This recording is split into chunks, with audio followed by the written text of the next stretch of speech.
All right. So I'm going to share a screen and we'll get going with the first one here. First question: repairing back cracks along brace without pulling the back. Um, Customer wants to repair for sentimental reasons. She's a beginner, but doesn't want to spend over 300 to 350. I told her no touch up of the finish. I humidified and closed the cracks somewhat. I was thinking of pulling the back crack in line with the tuner jig and interior curved cleats, but with no glue on the cleats. Then drop a small amount of super glue along the crack to stabilize the positioning. Then fill the crack with spruce, trim, and go over it with black tinted fill and finish, sand and buff out. I would also try some fish glue along the interior brace, which has some splits in it. Any other ideas, pros, cons, or am I nuts? Thanks, Jack. Is the asker of this question here by any chance? All right. So, Doug, does that make any sense to you? What he's trying to do? But it would help to know what kind of guitar it is. Yeah, I'm assuming maybe like an acoustic guitar. yeah. Uh, Let's. obviously, with back, he's talking about a back crack with along the back cracks along the brace without pulling the back. So if it, like I said, it would help to know what kind of guitar you're dealing with, because if it's a crack along the brace, normally the back braces on most guitars are running lateral to the back. So I don't know, Yeah, coming across the brace.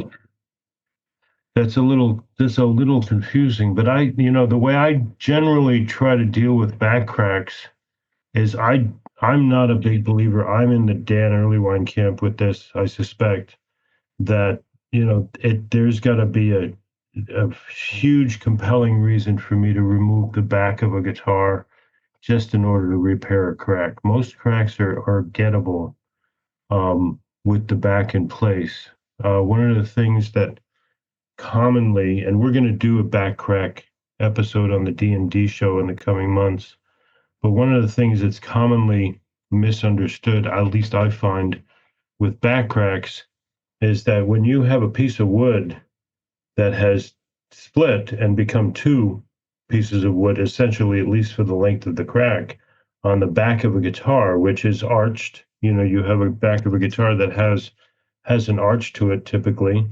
Or if I just show it like this, if you have a back of a guitar that has an arch to it and it splits down the wood, you have two pieces of wood, and that back always opens up this way.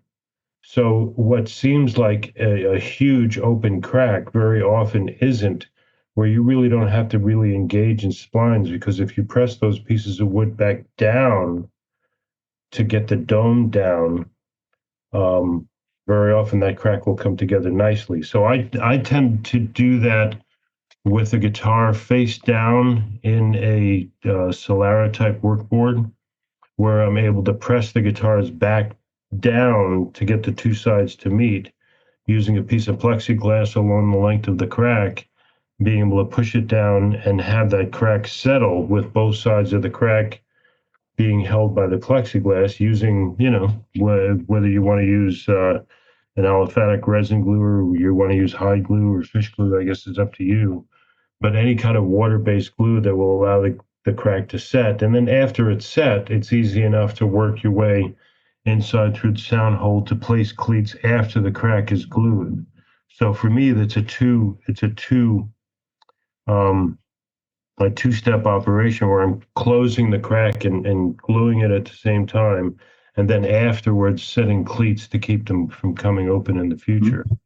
I don't like to try to glue cracks shut and cleat them at the same time, because you always wind up with um, one procedure working against the other. And of yeah. course, if you're dealing with a brace that's crossing the crack, that's loose, you have to deal with that as well. I think he's maybe what he's talking about here. I'm a little confused because we're talking about splining with spruce, so as far as I know, Dick Boak is the only guy who made a back out of spruce. Yeah, I think on an inexpensive guitar, I don't think if you have to fill it, me personally on a cheap guitar, if you want to fill it with spruce, that's fine. If you're going to paint it to look right, I've never had. Do you mind if I interject something here? Sure. At the end of this, explanation, he said, I would also like to run some fish glue along the interior brace, which has some splits in it. Yeah, Now that's telling me, again, I'm not a repair guy, I'm a builder, but if you've got splits in a brace, you've got to take that back off. You've got to remove that brace and deal with that before I think you do anything. Well, braces can be braces. If you got a back brace that's split, and I've seen, thousands of them, if not tens of thousands of them over the course of the last 40 years, you still have you would still have to convince me against my own will to remove that back. I've repaired hundreds upon hundreds, if not thousands, of back braces through the sound hole that were split. All right. Okay. They can be repaired. I just think there seems to be a lot of this is not information in the question. This would be something good that it would be easier with a picture. I will maybe close this since it's not super clear, but I'd close by saying, like, I've never had any luck with CA on either back or side cracks as a piece of where it's got like tension on the joint. And fish glue also not really great for anything where you're clamping. You're using clamping pressure to hold something in place. So at least the Stumac, bottled fish glue. Dan, do you have any observations on gluing side cracks or back cracks? Have you had luck with CA? Have you ever gotten CA to hold in those circumstances? Oh, you muted. Hold on. Let me ask you to unmute. Sorry. It's hard to say. I've done so many cracks with so many things. This one just seems weird for all the reasons Doug said. Is he talking about a top or a back? And going along the brace? I don't see why, if people submit stuff like this, they should take a photo. That would really help. If they knew that would be, then this could be more worthwhile. To the person that's asking this, go ahead and snap a picture and you can send it to my email, ian.davlin@gmail.com, and we'll get this set up for the next Council of Elders. If we don't get it on this one, we'll get it on the next one. So I'm sorry about that. So let's move on. What are you guys' feelings about filling back cracks with epoxy, thickened epoxy? I'm like, if there's a gap to be filled, that, personally, I don't really care what it gets filled with, like, unless it's a really expensive guitar, and then I would use like materials. But for the most part, I really don't care. Like, if you're just trying to pick up the slack and then have a good glue joint. So that's why, for me, like, if he's got a mahogany back and he's got spruce, spruce would probably be easier to deal with, and I can paint spruce to look like mahogany without much effort. And certainly on an inexpensive guitar, I can make it look like mahogany with, if we were measuring expectations, I would make it the same color and call it good. So it's actually pretty tricky to do a mahogany splice down a back, especially if it's springing. But this sounds like a triage project. Anybody else? James Rodman, did you want to say anything about any of this? I don't think I have anything to add. I think Michael Bashkin, anything float out of your experience? The only thing I was wondering is that when he says pulling the back crack, maybe the author meant pulling the crack back, and that it is a top crack. So But the only other thing I'd have to add is I I don't see how this job gets done for the price that the person wanted to spend. Yeah. So if down at the bottom, I would list that as definitely a con. Yeah. What do you think? Spend the money on a bandsaw and then run the guitar through the bandsaw? Absolutely. Okay. All right, moving on.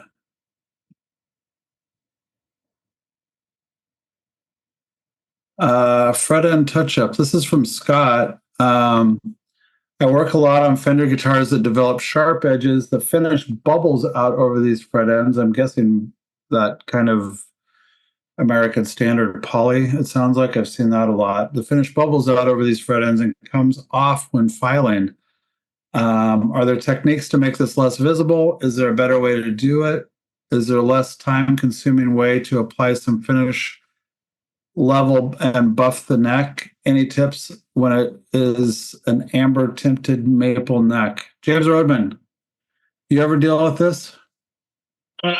I'd use Glue Boost to touch up the fret ends, after working on them. Yeah. That would be my go-to.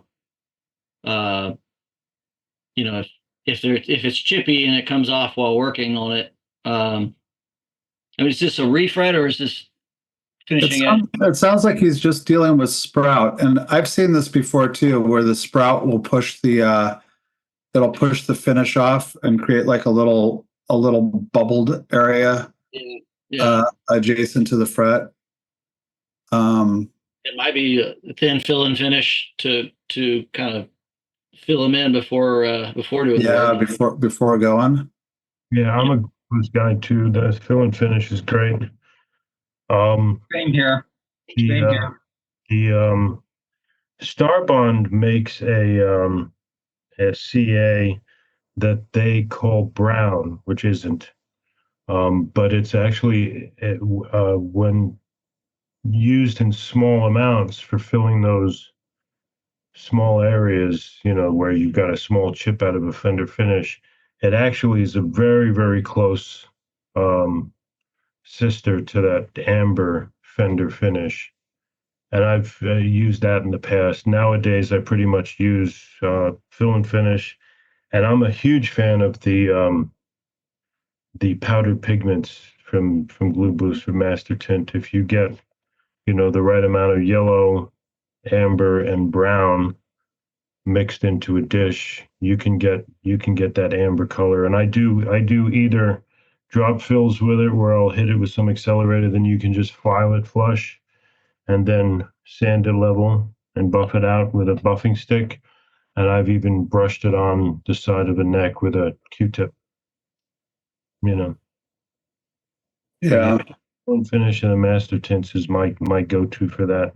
I used to use Starbond because the Starbond brown super glue was a dead ringer for that Fender amber, but it doesn't have any plasticizers in it, so it makes it less compatible. If you're going to put it under lacquer, you have to use Glue Boost. David Collins, raise your hand if you're paying attention to this. Is that something that comes up in your shop? Have you seen that affliction before? Yeah, I've seen it. I didn't jump in because I just really don't tend to care about it. Yeah. I don't entertain filling those. Can't remember the last time I've done it. I just inform customers that that's the way Fender made them. It's the way they're going to age. I can touch it up for you, but I like to guarantee what I do. And I can't guarantee you're not going to let the thing dry out again next winter and it's going to pop loose just the same on my watch, So I defer it out. I don't enjoy doing the work, but if I did, then I would use Glue Boost. I mean, it's just a great, material for it. I was really late to the game in adopting Glue Boost, but it works fantastic. So, yeah, so I agree with everything that you said here. If you choose to do it, that's the right way. I'd follow what Doug and everyone said. Always important to bring into the game that decline is always an option. Like, as long as you know it's going to happen and you can pre-warn your customer, hey, you know, this is what's going to happen. Like declining to go into touch-up land is always it's always an option. I just charge them again next winter. Yeah. Can I just ask a quick glue boost and pigment question while we're on that? Yeah. I was trying to do some glue boost in fill and finish thin with the red today, and like I got it to the right kind of color, went over with a drop fill, went back, and it had kind of gone off in a very hard, hot lump in my tray. Am I doing something wrong when adding the tints to the glue boost? Or What did you mix it on when you say a tray? What was the material? a little mixing palette? Okay. One of the reasons that Glue Boost supplies those Teflon little squares with the master tint is because that Teflon material won't act as an accelerant to the Glue Boost. So what's going on is the plastic, whatever plastic that's in your tray, is actually acting as an accelerant. If you can get some Teflon squares or use the ones from Glue Boost, you're going to have a little bit better open time. Oh, okay. Fantastic. Just FYI, as an alternative to that, which that is a good, and he's right, that's what it ships with. But I've never had any problem with the epoxy mixing cups that I use. So you can mix it. Actually, I've tried all sorts of things, but those little Teflon things, for whatever reason, work really well. The other material that works okay is, and I only say this because I get a lot of it, which I use as clamping calls, is that ultra high molecular weight, kind of white stuff you buy from Amazon in large square sheets. That also works pretty good too. Glass is actually, you would think glass would work, but glass does not work. That kicks that stuff really quickly. So anyway, that just because it's collecting moisture from the atmosphere, do you think, or why would that be? Moisture is not the only thing that accelerates. Solids also accelerate CA. Yeah, it's also the pH of the surface, the acidity or the alkalinity of it. Doug, what did you say? Yeah, so solids also will Yes. set it off. What I have found when I tried to use those trays that you were looking at, Andy, is that because of the shape of the dome of the cup in those little mixing palettes, which is what I use to mix shellac in when I'm doing touch up. But because of that, there is a tendency to use too little CA versus too much of the powder. And as you increase the amount of powder you put into the CA relative to the amount of CA there, that will very often shorten your open time as well. I've found that if I'm doing what I really like to use, there are different sizes, is shipping containers, tubes, like cardboard shipping tubes have those white plastic caps that go on them. Yeah. I use those all the time, and what that forces me to do, and I get it, and I'm personally in the habit of doing it whenever I'm dealing with CA, is that I use a lot more CA than I'm going to need for the job, because the more CA that's in there and the darker I want to get my color, the longer my open time is going to be. If you're in one of those cups and you've got just a few drops of CA down at the bottom of that little well, and then you start loading it up with powder, I don't care what you mix it on, it's going to wind up going off really quick, just because the amount of powder relative to CA is going to be one of the catalysts in going off, because this is a high basically a high powder amount versus the CA. Yeah. It's also important to remember what that stuff is. Those are meant to be translucent. He didn't wind up doing like a opaque version of it. So if you're trying to go super dark and you're ladling that powder in, then that's going to be a problem as well. Yeah, I was looking for translucent cherry red. You know, Okay, cool. What were you touching up? What part of the guitar? headstock break. Were you trying to fill voids, or were you trying to just brush on color? Just a little bit of drop filling where some of the lacquer didn't meet each other after the glue up, you know, Oh, and okay. like just inside the crack, just to. Yeah, sometimes if you're trying to get a dark color, you're better off going back for multiple passes. And as you apply more with accelerator in between, with enough time in between, you're layering super glue or CA that's tinted, you'll get a darker pass every time you go on. Oh, thanks for this. Yeah. Yeah. Plus, Message Jeff and you about the different trays. As an alternative, you can always just just do a little bit of color first in shellac and let it flash and dry, and then just put the clear glue boost over that. Right. Over the top. That works really well. Hey, Dan has been asking me to do a CA episode of the D&D show, and we're definitely going to do that. hey, Sweet. I wanted to go back to Scott really quick. Scott, did you feel like your question on the fret ends got answered? Yeah, there's no real quick fix. Like a lot of these guitars that I'm working on are for a store, and so they're new instruments. But because I've had it on the dry prairies, I'd say 50% of the fenders dry out and get the fret sprout, and then they have either really thick poly or there's a bunch of different finishes. But it doesn't sound like there's a quick fix for that. So And this is for a retail store that you're doing repairs for? yeah. Can you go out and buy them a humidifier? So they have one in the acoustic room, but really, as soon as the guitar leaves the shop, because solid body guitars are not made of wood, apparently. Yeah, I know. But most homes here, when it's the winter, it's 20% humidity in the homes. So like, I do as much education as I can, but everything dries out here. Charge for every fret end. Start charging per fret end. Yeah, if only. Scott, I really would try that tech. Maybe think about slipping some of the so besides fill and finish, Jeff's excuse me, not Jeff, but Rick's CA is really good, and when you get his ultra thin master glue right off hot off of the presses, it is unbelievably thin.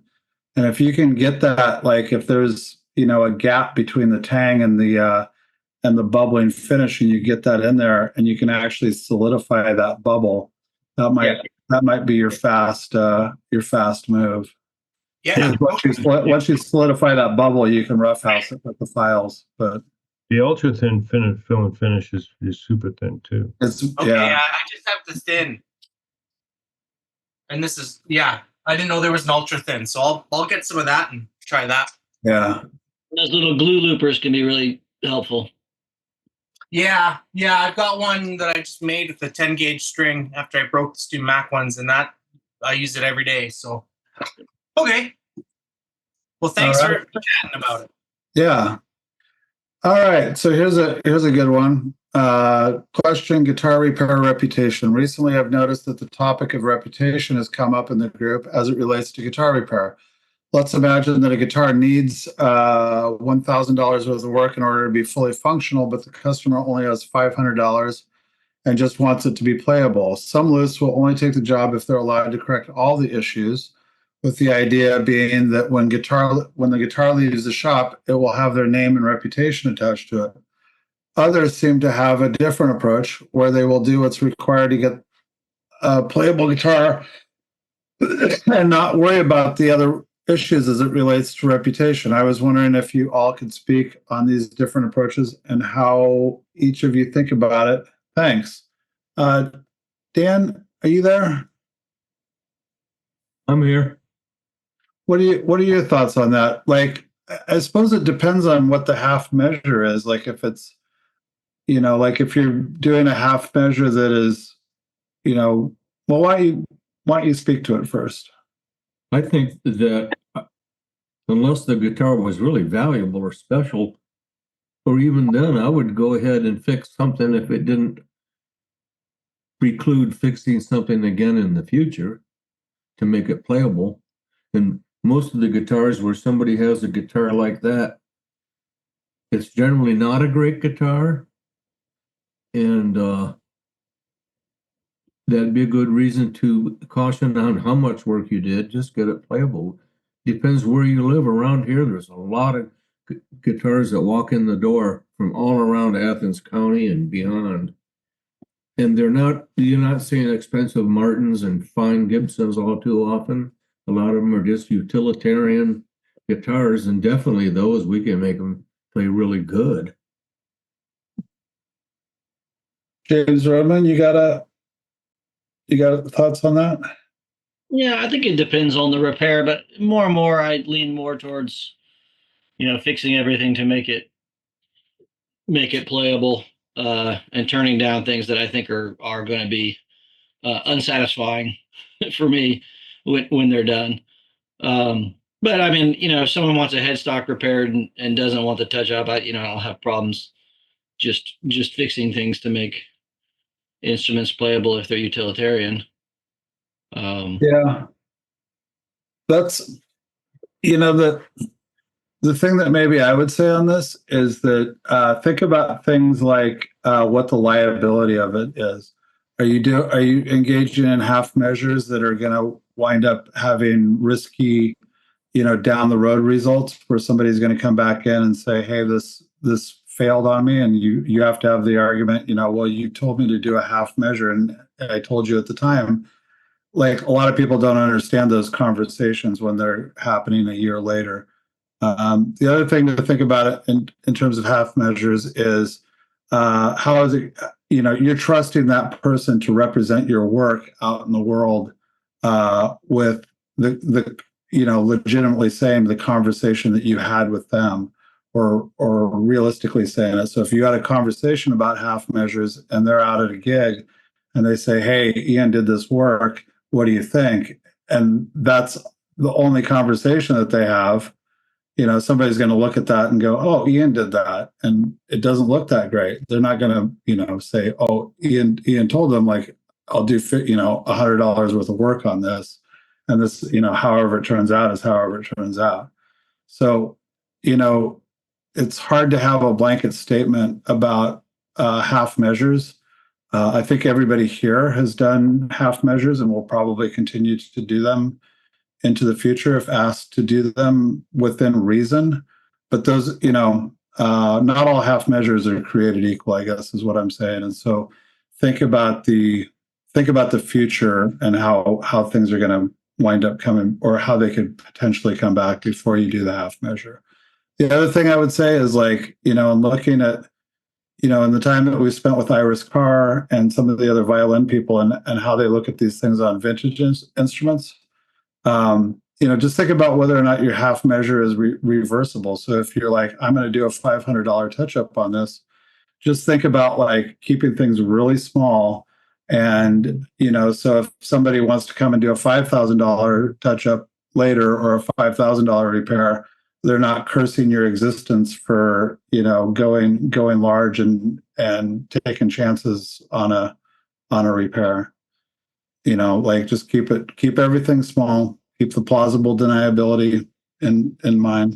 So, Doug, you probably don't have an opinion about this, I wouldn't think. I do have an opinion about this.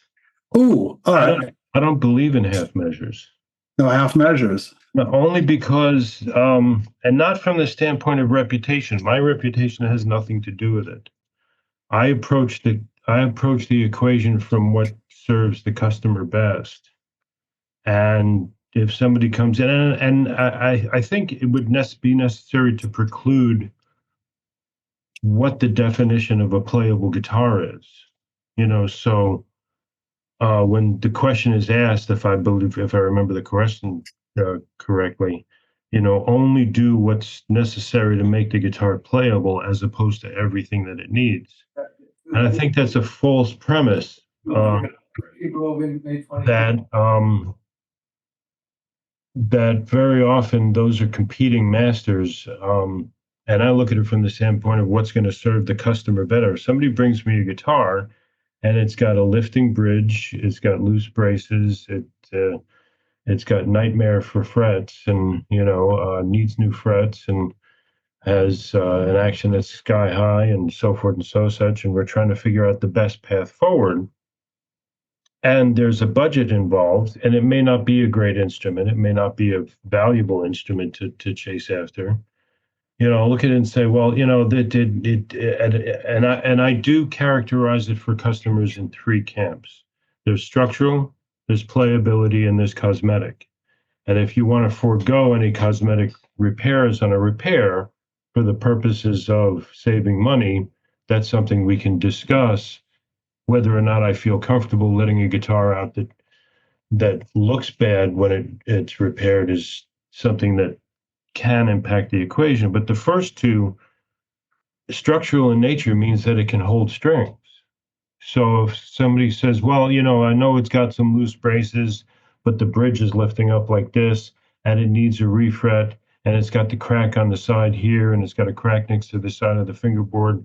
But another guy said that this crack is quote unquote stable, or the crack doesn't go all the way through, whatever that means. Can we just do the bridge reglue? Well, then it's a different conversation. This is not about the guitar being playable. It's about the guitar just barely holding strings. And I have no interest in repairing instruments just so they hold strings enough that you can hang it on the wall in a restaurant.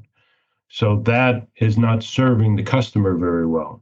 Now, if you have a guitar that needs structural repairs and then needs to be playable to the degree that without doing frets on it, the guitar is going to play like hell. Well, then maybe this guitar isn't worthy of spending all of those dollars repairing. If we're going to wind up with a repair bill that's, $5, $6, $8, $1,200 or even higher than that, maybe you're better off spending an afternoon at Sam Ash, or now Guitar Center, whichever's still open. But, go to your local guitar store and take that money euphemistically shopping. So Yeah. I don't really believe in doing half measure repairs just to generate a repair bill. I'd rather not do the repair because it's not serving the customer very well. Yeah, he might have a guitar that holds strings when we're done, but I'm going to hear from this person further down the road when he says, well, the guitar is buzzing here and there, and every time I play a such and such chords, it's out of tune, and it's buzzing every time I get past the fifth fret. Well, you're the one who wanted half measure repairs and not to do the frets. And I'm really not interested in having that conversation with the customer 3 or 6 months from now when it's buzzing like hell, just because, we're going to do half the guitar repair. It's it's really hard to turn that work down when you're starting out and you just have, you're just getting a shop. But take it from people that have had those conversations after, you've engaged in, guitar triage. Like, they're unpleasant to have, and it's really easy to, like, front load the transaction with people pleasing, not realizing that, down the road you're going to wind up with an unpleased person at the end of it. So just try to predict the future is all I'm saying. That's it. Just, do a little prognostication. You can't live in total fear of every project or whatever, but in a lot of those circumstances, like Doug is like saying he's not interested in regluing a bridge, if you're not going to take care of the loose braces, because Doug knows that the braces are like, he's seen bridges pop off because the braces were loose, and they're, you're setting yourself up for cascading failure as a result of not dealing with everything. So, once again, predict the future. Yeah, and I don't think there's anything wrong with handing a guitar back to the customer and saying, I understand you're on a budget, but this is what the guitar needs to be healthy and play well. And maybe you just put the guitar aside in the back of the closet and save up to be able to have the guitar done, rather than saying, oh, can we do this now just so I can get strings on it and then worry about the rest later? Well, worry about the rest later when you've saved up enough money to do so. I've had too many of those boats sail back at me when I've made the mistake of, meeting quote unquote things halfway. Michael Bashkid, you've dealt with this kind of stuff before, right? Yeah, I really don't have any additional comments. Other than, I think it's been covered. So, but yes, I've been in this situation. So, and it happens to everybody. All right.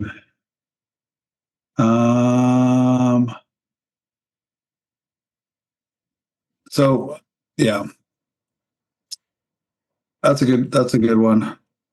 I'll always feel free to ask about specific stuff too. Like, if something comes up, throw it in the Council of Elders with pictures and we'll look at it and go, yeah, I'd probably walk away from that one.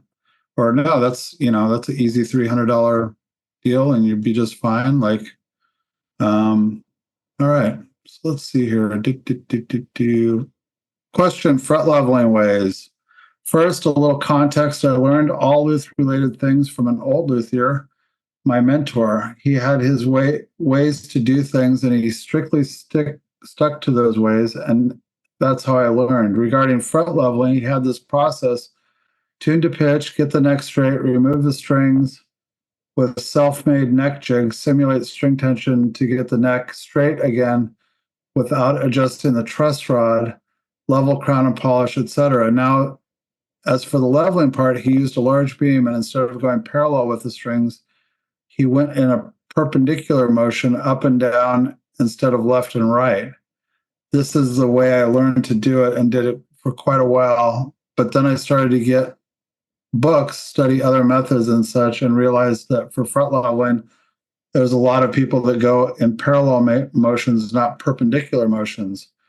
And for the neck prep, it's basically 50-50, where 50% simulates the string tension for leveling and the other 50% adjusts the neck straight with no strings right before start leveling. So to my question, which of them all is better? I know simulating string tension gives you the real perspective of what's going on with the neck under string tension that can be lost when you get the strings off, twists, warps, etc., but is always necessary. And the fret leveling is perpendicular motion wrong. Can it fuck something up regarding radius or something? Sorry for the long text. Thanks a lot. First time listener, long time caller.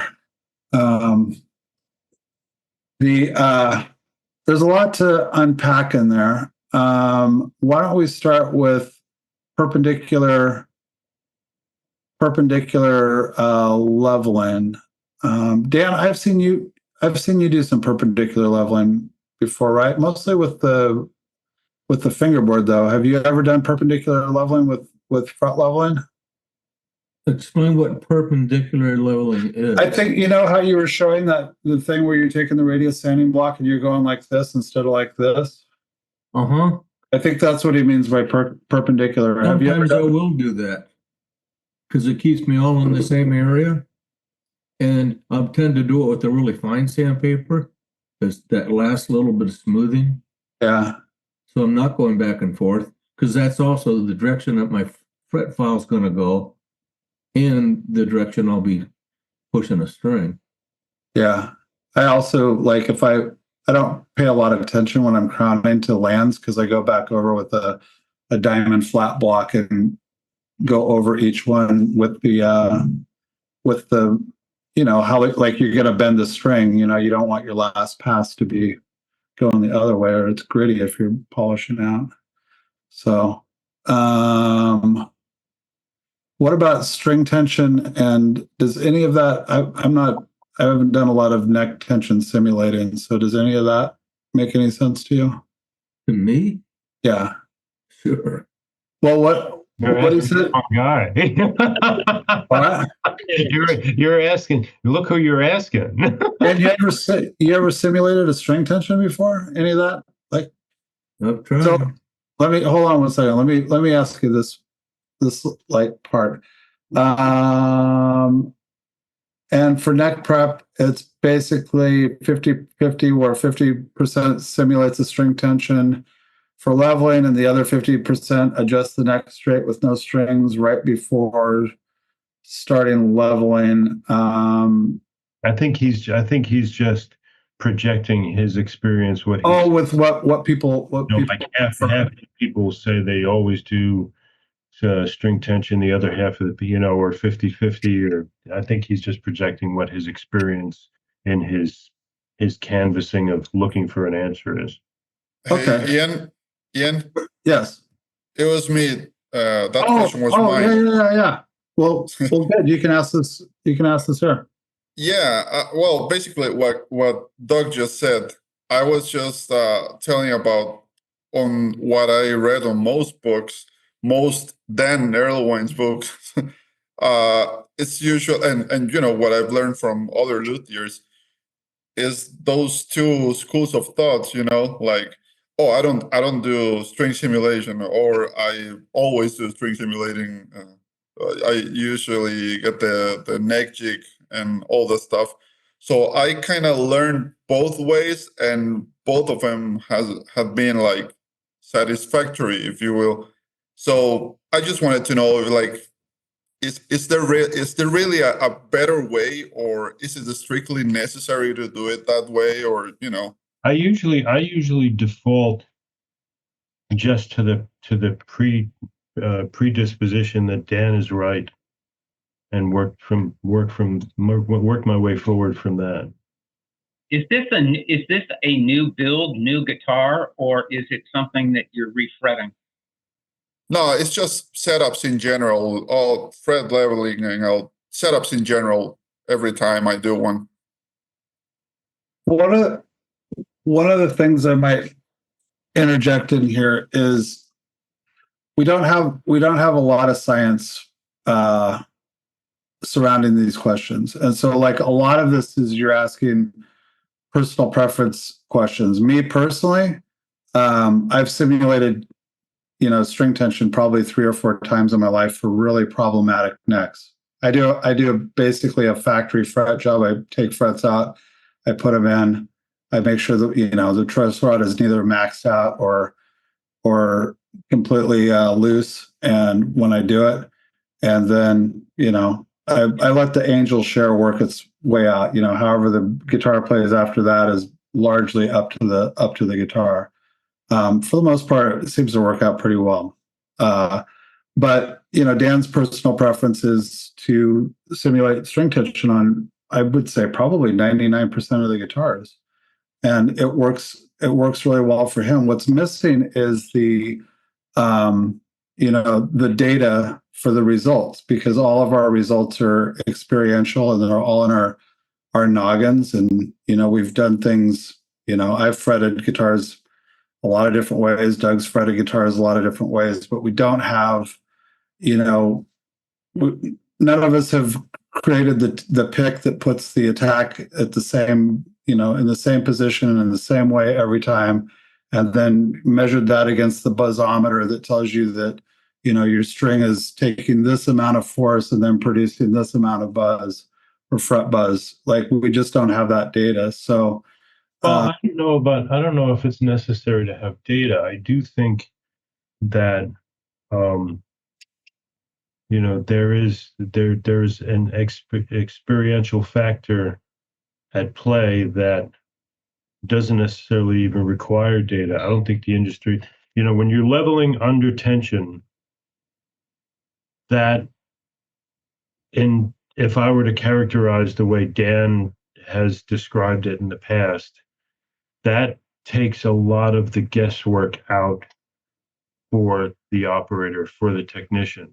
So being able to see what the neck is going to do under tension and simulate that with, the guy who created the Erlewine neck jig is going to take a lot of the guesswork out of him. We've all been at the bench where you've done fretwork on a guitar. Either it's a guitar that comes in that you're convinced you can just get away with just a level and a crown, or even after a refret, and you get to the other end of it and you put the strings on, you make a new nut, you make a new saddle if it's an acoustic guitar, you get the thing all dialed in, and then suddenly you string up the guitar finally under tension, and the neck does that, and you go, oh Jesus, now I've got a mess on my hands, that you have to go back and redo some of your work. And I think some of that probably led to, that kind of frustration led to the idea that if we could only figure out a way to have a guitar under tension while we were doing the leveling of the frets, that would take a lot of that mystery of how did I do? Did I get it right at the end of the job? And I think that was part of the impetus for creating that kind of a tool. And certainly I'm a a guitar repair guy who's better for it after having used one for almost 30 some odd years since I got my first neck jig that Dan designed. Now I use the Total Vice Station to do very much the same thing, but I don't necessarily do it on every guitar. But that, I think, is also incumbent upon the Looth at the bench. Very often I'll see somebody take in a guitar, or I'll talk to a guy who's taking in a guitar. Guitar comes in, oh, we're going to refret this, or we're going to level and crown it, and take the guitar in. It comes out of the case to go on the bench. You take the strings off of it, you start pulling frets, or you take the strings off it, pop the nut, and go to do your fret leveling. I prefer to spend a fair amount of time at the front end before the strings even come off the guitar, and I'll get it to pitch. I'll take my time measuring relief gauges, straight edges, rockers. I want to see what the neck's doing under tension. Then I'll loosen the strings, and I see what the guitar does after the strings are loose. And then I'll see what the neck does after the strings are off. And then I'll put the strings back on again and tighten it up again. And I'll know if I have a squirrely neck or if I have a neck that's going to be pretty predictable for me. And that helps me decide whether it's going to be a string tension type job, or whether it's just going to be a straightforward, I can throw it out on my crowning bench and do it out of the workstation. So I think the question begs not so much as an answer that has empirical data, but it begs the notion that maybe as Looths we need to spend more time with the guitar before we pick up a file. That's my take on it. I agree with what Doug is saying. And every guitar that comes along in my shop doesn't get the neck treatment, because there's some guitars that the neck is so perfect and so good that you can safely just take the strings off and put frets in it, and it'll come right back to what it was. And that's having seen lots of wonderful guitars and lots of not so good guitars. The thing is the tool is, if you're having a problem, then the tool is there for you. If you're having a problem where you're stringing up guitars and you're like, this is doing something radically different than what I've got without string tension.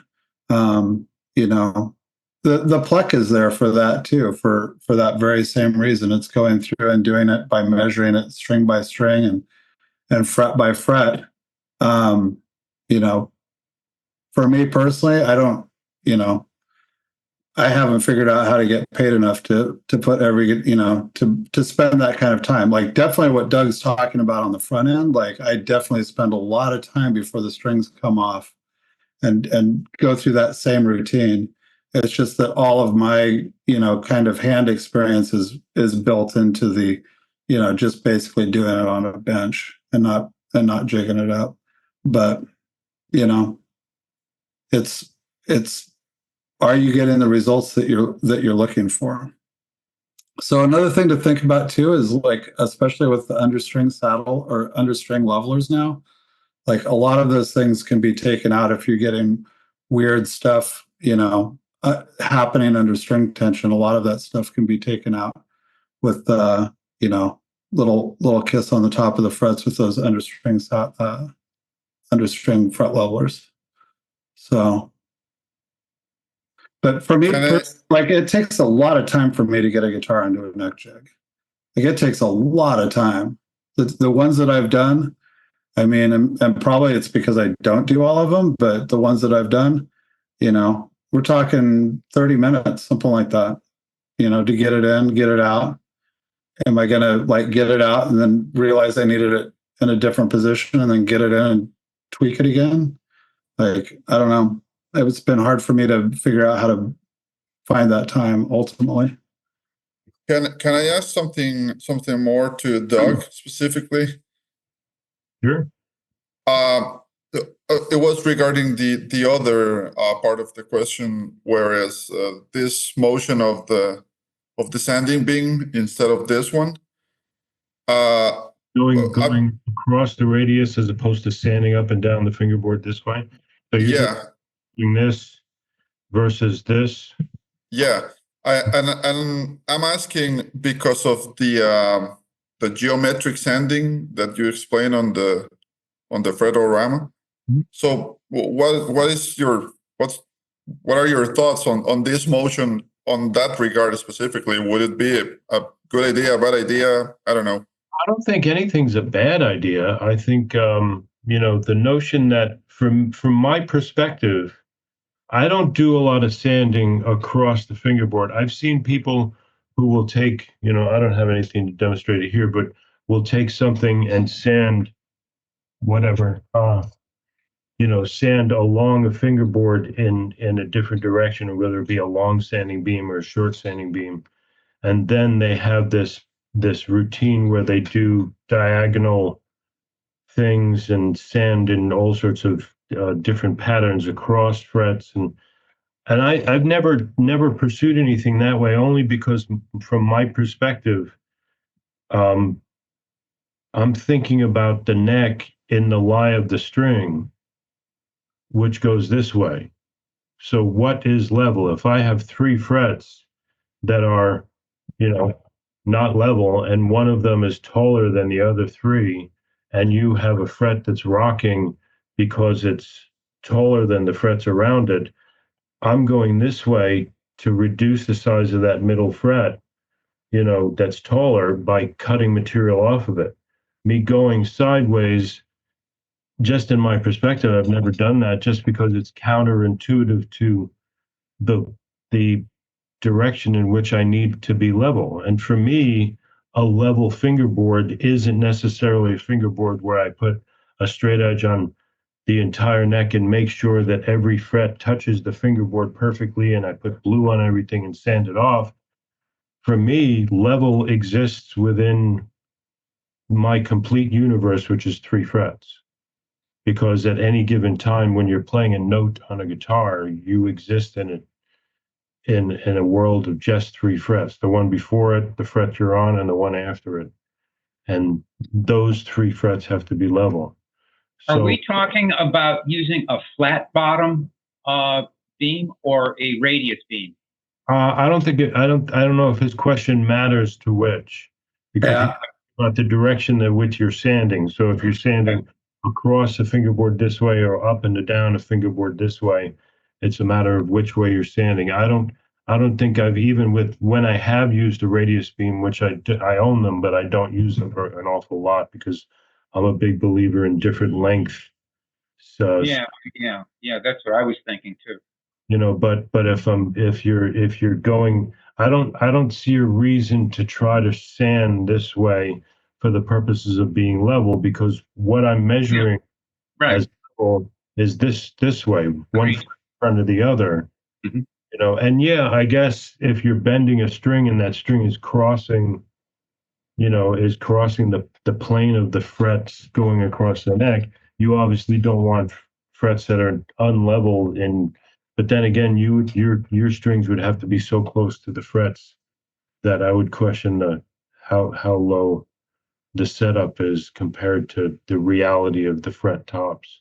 I mean, John Abercrombie used to have us set up a guitar with strings so low that if he could talk me into it, he would have me put the strings underneath the frets. Mhm. Mhm. But then you were always having the conversation of what buzzing is. Well, if you're going to have the strings sitting on top of the frets, they're going to rattle. But I think just from the standing standpoint, I'm always thinking about decapitating frets that are sticking up relative to other frets. And the only thing I can do is pass it this way.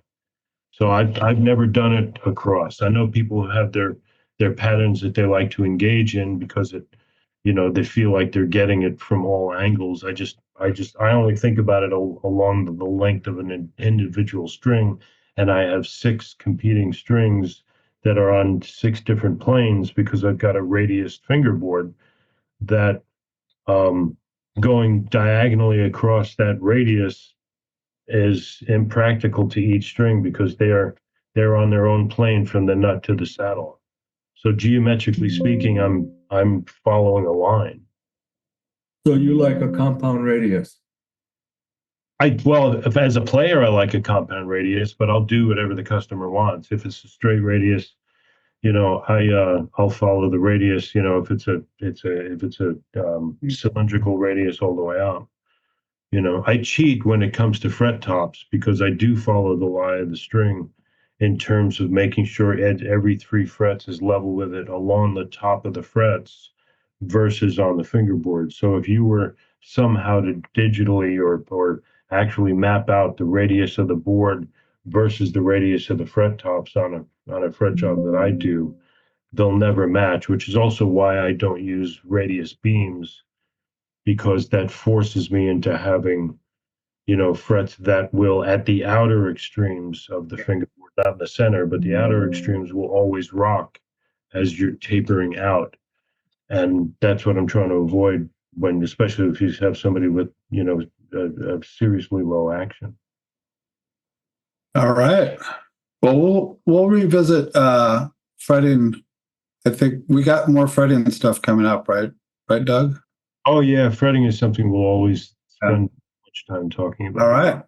Well, this concludes Council of Elders for today. I'd like to thank all the elders and the guest elders. Jeff Jewett, you're always welcome. Evan Gluck didn't chime in today, but it's still fun. All right. All right. And we got partners meeting in the breakout room. So everybody have a good rest of the day, and Looth Long is back in full effect.